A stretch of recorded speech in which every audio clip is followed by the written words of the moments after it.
రీసెంట్‌గా ఒక కపుల్ అమెరికాలో యాక్చువల్‌గా అంటే రేసిజం కింద ఒక వీడియో విపరీతంగా వైరల్ అయింది కదా! లోకల్‌లో ఉండేటువంటి American you have to go back, send them back అని వాళ్ళని అరవటము.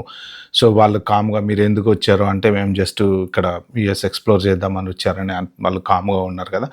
సో, అప్పటి నుంచి ఏంటంటే కొంత విపరీతంగా రేసిజం అమెరికాలో పెరిగింది అది ఇది అంటున్నారు. దాని తర్వాత మార్కో రూబియో ఇండియాకెళ్ళినప్పుడు గూడా ఆయన్నడిగారు, ఇట్లా రేసిజము మాటలు మాట్లాడుతున్నారు. అక్కడ చాలామంది ఎందుకలా చేస్తున్నారు అది ఇది అంటే, మార్కో రూబియో వచ్చేసి చాలా క్లారిటీగా చెప్పాడు.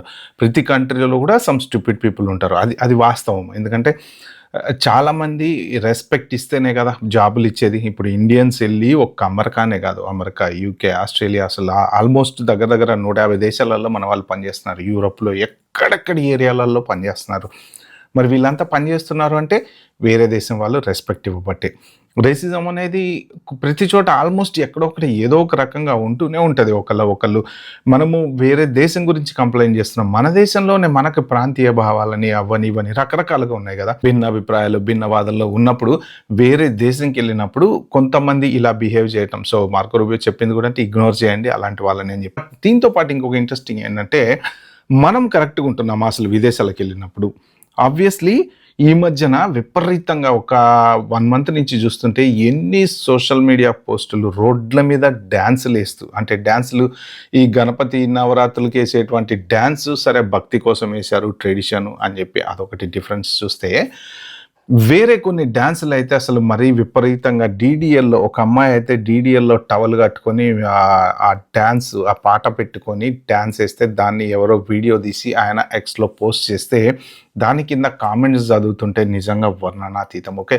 సపోర్ట్ చేయాలి అంటే చెయ్యొచ్చు. అంటే ఇప్పుడు ఏదైనా ఒక కొంత కల్చర్‌ని మనం వేరే దేశంలో మన పూజలు పునస్కారాలు చేసుకుంటుంటే ఎవరైనా వచ్చి అబ్జెక్ట్ చేస్తే సపోర్ట్ చేయొచ్చు. కానీ కొన్నిటికి అసలు అది కరెక్ట్ కాదు. అంటే మన పరువు మనమే విదేశాలలో తీసుకోబట్టే వాళ్ళకి లోకువైపోయామా? So incredible. Why don't you just stay in India? Why do you have to come to America?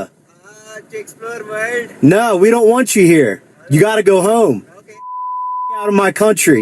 So get out of my country అన్నాడు కదా! So what ever it is అంటే జనరల్‌గా ఇలాంటి వాళ్ళు కొంతమంది ఉంటారు. మనం పట్టించుకోకూడదు. ఆల్మోస్ట్ అన్ని కంట్రీలలో రేసిజం పరంగా చూసుకుంటే రేసిజం కామెంట్స్ ఎవరైనా చేస్తే చాలా సీరియస్‌గా ఉంటాయి. అబ్రాడ్‌లో చట్టాలు కూడా వాళ్ళు చాలా సీరియస్‌గా క్రియేట్ చేశారనమాట. సో ఇప్పుడు ఇక్కడ వీళ్ళు కామ్‌గా ఉన్నారు. వాళ్ళ పని వాళ్ళు చూసుకొని వెళ్ళిపోయారు. సో అంతే, అంతకన్నా చేయగలిగేదేం లేదు. ఎందుకంటే ఇమ్మిగ్రేషన్ మీద విపరీతంగా హేట్రెడ్ అనేది పెరుగుతుంది. అయితే ఇప్పుడు దీనికి కొంత కారణం మనం కూడా ఎక్కడికన్నా వెళ్ళినప్పుడు పద్ధతిగా మన పని మనం చేసుకుంటా, మన పండగలు మనం చేసుకుంటా, 4 గోడల మధ్య చేసుకోవాల్సినవి తీసుకొచ్చి రోడ్డు మీద పెట్టే పరిస్థితి వస్తుంది. డాన్స్ అంటే మన వాళ్ళకి సోకు, ఖచ్చితంగా సోకు. కానీ డాన్స్ ఎక్కడేయాలి, ఎందుకేయాలి, దానికి ఒక పద్ధతి ఉంటుంది కదా! ఇప్పుడు మీరు ఒక ఫంక్షన్ చేసుకుంటున్నారు ఇంట్లో, ఫర్ ఎగ్జాంపుల్ బర్త్‌డే పార్టీ చేసుకున్నారు, లేకపోతే రిటైర్మెంట్ ఫంక్షన్ చేసుకున్నారు, లేకపోతే ఇంకోటి చేసుకున్నారు, లేకపోతే మెహందీ చేసుకున్నారు. ఈ జస్ట్ ఇన్ బిట్వీన్ 4 వాల్స్ మీరు డాన్స్ వేసుకోండి, ఎంజాయ్ చేయండి, మాట్లాడుకోండి, అరుచుకోండి. అదే డాన్స్ రోడ్డు మీద వేస్తే ఎలా ఉంటుంది? చాలా చెత్తగా ఉంటుంది కదా! సో ఇప్పుడు కొన్ని డాన్స్ వీడియోలు చూపిస్తాను నేను. అది చూస్తే మీకే అనిపిస్తుంది మరి వీళ్ళు ఇంత చెత్తగా అసలు రోడ్ల మీద ఎలా డాన్సులు వేస్తున్నారని చెప్పేసి. ఇది ఒకసారి చూద్దాం మనం. సో పబ్లిక్ ప్లేస్, మార్కెట్, ఇది ఒక మార్కెట్‌లో ఆమె డాన్స్ వేసి ఆ వీడియోని దీంట్లో ఇన్‌స్టాగ్రామ్‌లో పెట్టుకుందనమాట. సోషల్ మీడియా పిచ్చి ఒక స్టేజ్‌కి వెళ్ళిపోయింది. ఎలాగెళ్ళిపోయిందంటే అసలు ఎక్కడ ఏం చేస్తున్నారో కూడా ఎవ్వరికీ అర్థం కావట్లేదు. సోషల్ మీడియాలో మేము ఫేమస్ అవ్వాలి అని అనటం కోసం చివరికి ఈ స్టేజ్‌కి వచ్చారనమాట. టవల్ కట్టుకొని రోడ్డు మీద అంటే మా కల్చరు, మాకు డాన్స్ చేయటం ఇష్టం, చేయొచ్చు. యెస్, ప్రతి దానికి ఒక ప్లేస్ అండ్ టైం అనేది ఉంటుంది. మీ ఇంట్లో మీ ఫంక్షన్‌లో చేసుకున్నప్పుడు చేసుకోండి డాన్స్, నో ప్రాబ్లమ్. కానీ ఇలా రోడ్ల మీద టవల్ కట్టుకొని హిందీ పాట పెట్టి డాన్స్ చేయడం అనేది 100% కరెక్ట్ కాదని నా ఉద్దేశం. మీరేమనుకుంటారో కింద కామెంట్‌లో మెన్షన్ చేయండి. ఇంకొక డాన్స్ చూపిస్తా మీకు. వీళ్ళు థాయిలాండ్‌లో ఫ్లైట్ దిగిన తర్వాత అక్కడ జస్ట్ ఫ్లైట్ దిగి అక్కడే ఇక బయటికి కూడా రాలేదు. ఎయిర్‌పోర్ట్ దాటి కూడా బయటికి రాలేదు. చక్కగా బ్యాగులన్నీ అక్కడ పెట్టి ఒక గ్రూప్ ఆఫ్ టూరిస్టులు, వీళ్ళు ఒక ఫ్యామిలీ గ్రూప్ అనుకుంటా, వాళ్ళు అక్కడ డ్యాన్స్ వేస్తుంటే ఆ లోకల్ అథారిటీస్ వాళ్ళు, ఎయిర్‌పోర్ట్ అథారిటీస్ వాళ్ళు వచ్చేసి వాళ్ళని డ్యాన్స్ ఆపిచ్చేసి వాళ్ళని పంపించేశారనమాట. అంటే ఈ వీడియో వచ్చేసి విపరీతంగా సర్క్యులేట్ అయిపోయింది సోషల్ మీడియాలో. ఇండియన్స్‌కి అసలు సివిక్ సెన్స్ లేదు. ఇండియన్స్‌కి అంటే ఆ కామెంట్లు మెయిన్ కామెంట్లు చదువుతుంటే చాలా బ్యాడ్‌గా అనిపిస్తుంది. ఒకసారి చూడండి. సో మళ్ళీ అదే గ్రూప్ వచ్చేసి ఫ్లైట్లో కూడా వీళ్ళు భజన పాట పెట్టుకొని డ్యాన్స్ చేస్తున్నారు ఫ్లైట్లో. చూడండి ఒకసారి.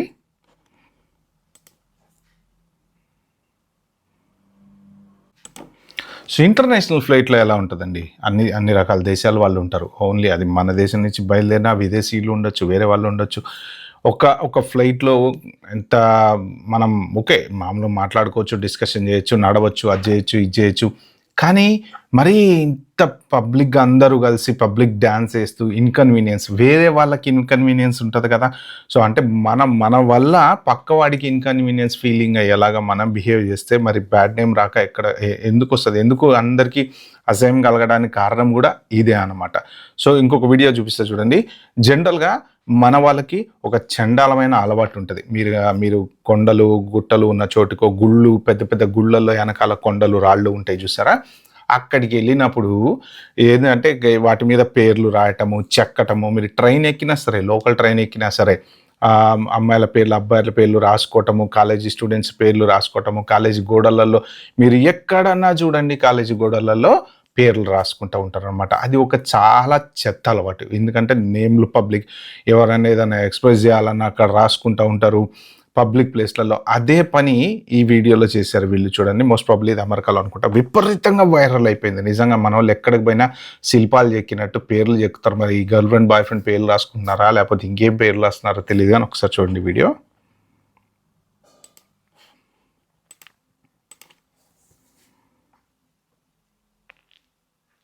ఇది ఒక ఐకానిక్ ప్లేస్. అంటే ప్రపంచంలో కొన్ని ప్లేస్లకి కొంత రెస్పెక్ట్ అనేది ఉంటుంది అనమాట. అలాంటి చోట్లకి వెళ్ళినప్పుడు ఆ టూరిస్ట్ ప్లేస్లలోకి దానికి తగ్గ రెస్పెక్ట్ మనం ఇవ్వాలి.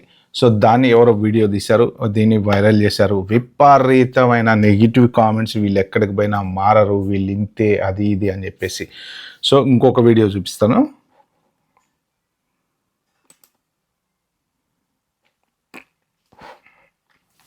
సో చూశారు కదా, ఇలాగా ఎన్ని వీడియోలు అంటే యాక్చువల్గా అందరూ ఇప్పుడు చాలా సోషల్ మీడియా వాళ్ళు ఏం చేస్తున్నారంటే, అంటే వేరే దేశం వాళ్ళు కానీ వేరే వాళ్ళు కానీ ఇలాంటి క్లిప్పింగ్స్ అన్నీ ఎవరెవరైతే సోషల్ మీడియాలో పోస్ట్ చేస్తున్నారో అవన్నీ క్లిప్పింగ్స్ అన్నీ పెట్టేసి ఇది వీళ్ళ సివిక్ సెన్స్ అనేసి పోస్ట్ చేస్తున్నారు అనమాట. ఓకే, మనం వేరే దేశానికి వెళ్ళినప్పుడు మన గురించి ఎవరన్నా తప్పుగా మాట్లాడితే మనం ఖండించాలి.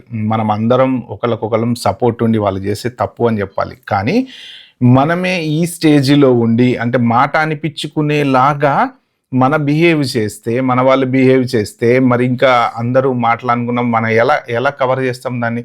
ఇది ఎస్పెషల్లీ చూడండి, మీకు రీసెంట్గా వియత్నాంలో చూసుకుంటే నో ఇండియన్స్ అనే బోర్డు పెట్టారు. ఆల్మోస్ట్ ఆల్ ప్రతి షాపు ముందు అక్కడ నో ఇండియన్స్ నాట్ అలౌడ్ అని చెప్పి బోర్డు పెట్టారు అనమాట. ఓకే, సో ఆ సిచ్యువేషన్ ఎందుకు వచ్చింది అంటే వీళ్ళు పోతారు, అదెంత ఇదెంత అంటారు, వచ్చేస్తారు బయటికి. అంటే అక్కడ షాపులో అమ్ముకునే వాడికి విసుగు పుట్టేసింది అనమాట. వీళ్ళు కొనరు పాడలేదు, వస్తారు, మా టైం వేస్ట్ చేస్తారు. కొన్నామని అడుగుతారు, దాన్ని 10 రూపాయలకి ఇస్తావా, 20 రూపాయలకి ఇస్తావా, 2 రూపాయలకి ఇస్తావా, 3 రూపాయలకి ఇస్తావా. వాడు ఒక ప్రోడక్ట్ అమ్ముకునేటప్పుడు ఒక్కసారి బార్గెన్ చేయండి, తప్పలేదు. బార్గెన్ చేయడం అనేది ఎవరైనా ఎక్కడైనా చేయొచ్చు, నో ప్రాబ్లం. 100 రూపాయలు ఉందండి వస్తువు, 95 రూపాయలకి అడగండి, ఇస్తా అంటే తీసుకోండి, లేకపోతే వెళ్ళిపోండి. అదెంత విసుగు పుడుతుంది వాళ్ళకి. అంటే వీళ్ళు కొనుక్కపోయినా మా టైం వేస్ట్ చేస్తున్నారు అని చెప్పి వాళ్ళని షాప్లోకి రానియడమే మానేశారు. ఇప్పుడు థాయిలాండ్ రీసెంట్గా చూసుకుంటే ఇండియన్స్ని visa free 60 days visa free travel అనేది ఉండేది, మనకి తీసేసి వీసా ఆన్ అరైవల్ ప్రోగ్రాంలో పెట్టారు. ఎందుకు అంటే మీరు న్యూస్ ఆర్టికల్ ఓపెన్ చేసుకొని చూడండి దాన్ని. ఎందుకు అంటే మనోళ్ళు అక్కడికి వెళ్ళి ఆ 60 day వీసా ఫ్రీ ఎందుకు ఇచ్చారు అంటే టూరిజం కోసం ఇచ్చారనమాట. మీరు వెళ్ళి ఏదన్నా అక్కడ ప్రతి కంట్రీలో టూరిజంకి వాల్యూ ఇస్తారు. ఎందుకు ఇస్తారు అంటే ఒకటి వాళ్ళ ఎకనమీ పెరుగుతుంది, వాళ్ళ దేశం గురించి వేరే దేశాలకి తెలుస్తుంది, ప్రమోట్ చేసుకుంటూ ఉంటారు. చిన్న చిన్న ఐలాండ్లు కూడా టూరిజం ప్రమోట్ చేస్తాయండి. ఎంత బాగుంటాయంటే వెళ్తే అక్కడికి అసలు అంత ఉండిపోబుద్ధి అవుతుంది, అంత బాగుంటాయి. చిన్న చిన్న ఐలాండ్లో నీట్గా ఉంటాయి, చక్కగా పద్ధతిగా వెళ్ళిన వాళ్ళు. సో ఇప్పుడు దీంట్లో థాయిలాండ్లో వచ్చేసి మన వాళ్ళని ఎందుకు తీసేశారు అంటే అక్కడికి టూరిజం కని వెళ్ళటం, వీళ్ళంతా ఎంప్లాయ్మెంట్ వర్క్ చేస్తున్నారంట. సో జాబులు చేసుకోవటం, పార్ట్ టైం జాబులు చేసుకోవటం, ఇంకో జాబులు చేసుకోవటం, మళ్ళీ వెళ్ళటం, మళ్ళీ రావటం, అంటే దాన్ని మిస్యూజ్ చేసుకుంటున్నారు. మేము ఏదైతే మీకు టూరిజం కింద అవకాశం ఇచ్చామో ఆ టూరిజం కింద మిస్యూజ్ చేసుకున్నారు. ఇప్పుడు వీసా ఆన్ అరైవల్ అంటే ఏంటంటే ఇంకా వచ్చిన తర్వాత మీకు వీసా ఇవ్వాలా వద్దా, మీకు ఎయిర్పోర్ట్ నుంచి వెనక పంపించేయాలా. ఇప్పుడు ఇలా వెళ్ళినప్పుడు ఎవరైనా ఒకళ్ళు ఇద్దరు వర్క్ చేసుకుంటారు దొరికారు అనుకోండి, డిపోర్ట్ చేస్తారు. డిపోర్ట్ చేస్తే పరుగులు పోతుంది, ఇన్ఫర్మేషన్ ఎయిర్పోర్ట్లో ఉంటుంది. మళ్ళీ నెక్స్ట్ టైం మనం వెళ్ళినప్పుడు ఏమవుతుంది, మిమ్మల్ని లాస్ట్ టైం డిపోర్ట్ చేసాం కదా మళ్ళీ ఎందుకు వచ్చారంటారు. లేకపోతే మీరు అంటే ఎయిర్పోర్ట్లో క్వశ్చన్ అనేది రైజ్ అవుతుంది కదా, మీరు ఎందుకు వచ్చారు అనే క్వశ్చన్ రైజ్ అయినప్పుడు ఏంటంటే వాళ్ళకి అనుమానం కలుగుతుంది. మన యాటిట్యూడ్ చూస్తే ఈడేదో జాబులు చేసుకోవడానికి వచ్చి ఉంటారులే, పంపించేయండి, వద్దు అంటే క్యాన్సిల్, వెళ్ళిపోండి అని పరువు పోతుంది అనమాట. ఫ్యామిలీస్ వెళ్ళిన వాళ్ళు కూడా డ్యాన్సులు, నేను మొన్న చూసా ఎక్కడ ఒక పర్టికులర్ బీచ్లో, వియత్నాంలోనో థాయిలాండ్లోనో అనుకుంటా. సో వేరే ఒక అతను సోషల్ మీడియా పోస్ట్ పెట్టాడు. ఆయన ఇప్పుడు యుఎస్ వెళ్ళి ఇండియన్ పాస్పోర్ట్ మార్చుకుని యుఎస్ పాస్పోర్ట్ తీసుకున్నారనమాట. జనరల్గా వస్తుంది కదా వాళ్ళు యుఎస్ సిటిజన్. అయితే యుఎస్ సిటిజను యుఎస్ పాస్పోర్ట్ పట్టుకొని వెళ్తే ఎండ్ ఆఫ్ ద డే నీ పాస్పోర్ట్ మారినా కలర్ మారదుగా. సో ఇండియనేగా. వాళ్ళు ఆ బీచ్ దగ్గరికి వెళ్ళినప్పుడు యాక్చువల్గా బిట్వీన్ 6 to 7 ఏదో సంథింగ్ టైం అనుకుంటా, ఇండియన్స్ నాట్ అలౌడ్ అంట ఆ టైంలో. ఎందుకంటే మన వాళ్ళు వెళ్ళి ఆ బీచ్ దగ్గర చండాలం చేసేస్తున్నారు, తాగేసి బాటిల్ పడేయటము, ఇష్టం వచ్చినట్టు చేసి చెత్త అంతా ఎక్కడికక్కడ పడేస్తున్నారు అని వాళ్ళు చాలా వీడియోస్ పెట్టారు. వీళ్ళు వచ్చిపోతే క్లీన్ చేయలేక చచ్చిపోతున్నాం, మేము ఇంత చండాలం చేసి పెడుతున్నారు వీళ్ళు అని చెప్పేసి. సో ఆ క్లియర్గా గేట్ దగ్గర ఉండేట అని చెప్పాడంట. ఆ పర్టికులర్ వీళ్ళు ఉంటారు కదా, గార్డ్స్ ఉంటారు కదా, సో సారీ ఈ పర్టికులర్ టైంలో ఇండియన్స్ నాట్ అలౌడ్ అని చెప్తే ఇతను సోషల్ మీడియా పోస్ట్ పెట్టిన అతను, ఇప్పుడు పాస్పోర్ట్కి వాల్యూ ఉందా, మనిషికి వాల్యూ ఉందా? ఏ పాస్పోర్ట్ వచ్చినా, ఏ దేశం పాస్పోర్ట్ వచ్చినా, ఎక్కడికి వెళ్ళినా చివరికి కనపడేదాన్ని అయితే రంగు వేసుకొని అయితే మొక్కాన్ని అయితే మార్చుకోలేము కదా. సో ఎంతమందికి ఫారెన్ పాస్పోర్ట్ వచ్చినా, ఆస్ట్రేలియా పాస్పోర్ట్ ఉన్న, కెనడా పాస్పోర్ట్ ఉన్న, యూకే పాస్పోర్ట్ ఉన్న, ఇంకో పాస్పోర్ట్ ఉన్న, end of the day breed ఎక్కడి నుంచి వచ్చింది, ఆ విత్తనం అయితే ఇండియా నుంచి వచ్చిందే కదా. సో ఆబ్వియస్లీ అదేలాగా చూస్తారనమాట. అక్కడ పోయి పాస్పోర్ట్ చూపించి లేదు నేను కాదు అంటే, నీకు పాస్పోర్ట్ ఇండియన్ ద్వారానే వచ్చింది కదా, ఇండియా నుంచి ఫారెన్ వెళ్తేనే ఫారెన్ పాస్పోర్ట్ తెచ్చుకున్నావు. సో అలాగా చూస్తున్నారు అనమాట. ఎక్కడికి పోయినా కూడా అసలు ఎన్ని విపరీతమైన మనల్ని, అంటే మనం రెసిజన్ చేసాం అంటే మనము వాళ్ళకి మీరు తప్పు మాట్లాడుతున్నారు అని చెప్పే రైట్ ఎప్పుడు వస్తుంది అంటే మనము వేరే దేశానికి వెళ్ళి పద్ధతిగా ఉన్నప్పుడు. సో జస్ట్ ఇది సోషల్ మీడియా అవేర్నెస్ పర్పస్ కోసం నేను చాలా వీడియోలు చూసిన తర్వాత షేర్ చేసుకోవాలనిపించి షేర్ చేసుకున్నాను. మీరేమనుకుంటారో కింద కామెంట్లో అయితే మెన్షన్ చేయండి. Bye, have a good day.